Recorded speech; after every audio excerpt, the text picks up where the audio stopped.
बूढ़ा और हरामी शेर। जंगल का राजा शेर बूढ़ा हो चला था। उसकी शक्ति क्षीण हो गई थी।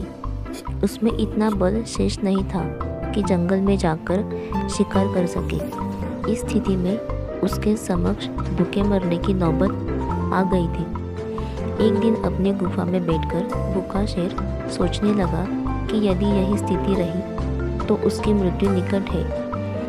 उसे कोई ना कोई उपाय सोचना होगा ताकि बैठे बिठाए ही भोजन की व्यवस्था हो जाए। वह सोचने लगा और कुछ ही देर में उसे एक उपाय सूझ गया। एक चिड़िया की सहायता से उसने पूरे जंगल में अपने बीमार होने की खबर फैला दी। जंगल के राजा शेर की बीमार होने की खबर सुनकर जंगल के जानवर उसका हालचाल पूछने उसके पास पहुंचने लगे। शेर इसी ताक में था जैसे ही कोई जानवर उससे मिलने गुफा में प्रवेश करता वह उसे दबोचकर मार डालता और छक कर उसका मांस खाता। हर कोई ना कोई जानवर उसे देखने आता और शेर को गुफा में ही शिकार हाथ लग जाती। उसके दिन बड़े आराम से गुजरने लगे। अब उसे भोजन के लिए जंगल में भटकने की आवश्यकता नहीं रह गई थी।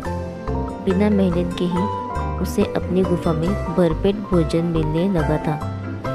कुछ ही दिनों में वह अच्छा मोटा हो गया। एक सुबह एक लोमड़ी उसे देखने आई। लोमड़ी चालाक थी।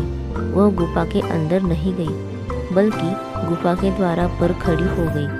वहीं से उसने शेर से पूछा, वनराज, आपकी तबीयत कैसी है?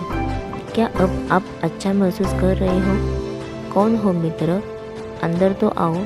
मैं बीमार बूढ़ा शेर बाहर तक तुमसे मिलने नहीं आ सकता। मेरी दृष्टि भी कमज़ोर है। मैं तुम्हें यहाँ से ठीक से देख भी नहीं पा सकता। आओ मेरे पास, आओ मुझसे आखिरी बार मिल लो। मैं कुछ ही दिनों का मेहमान हूँ। शेर ने फुसला कर लोमड़ी को गुफा के अंदर बुलाने का प्रयत्न किया।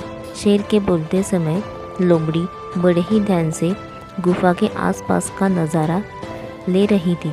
शेर की बात खत्म होते ही वह बोली, वनराज, मुझे क्षमा कर दो। मैं अंदर नहीं आ सकती। आपकी गुफा में अंदर आते हुए जानवरों के पैर के निशान तो हैं, किंतु बाहर आते हुए नहीं। इसका अर्थ मैं समझ गई हूँ। सब कुछ जानते बुझते हुए भी यदि मैं अंदर आऊँ तो उस जानवर की तरफ मारी जाऊँगी जिनके पैरों के निशान हैं। इसलिए मैं जा रही हूँ।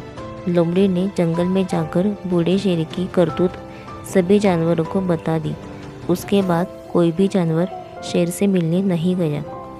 इसी तरह अपनी बुद्धिमानी से लोमड़ी ने न सिर्फ अपनी जान बचाई बल्कि जंगल के अन्य जानवरों को भी शेर के हाथों मरने से बचा लिया। सीख: बुद्धिमानी व्यक्ति दूसरों की गलतियों से सबक लेते हैं।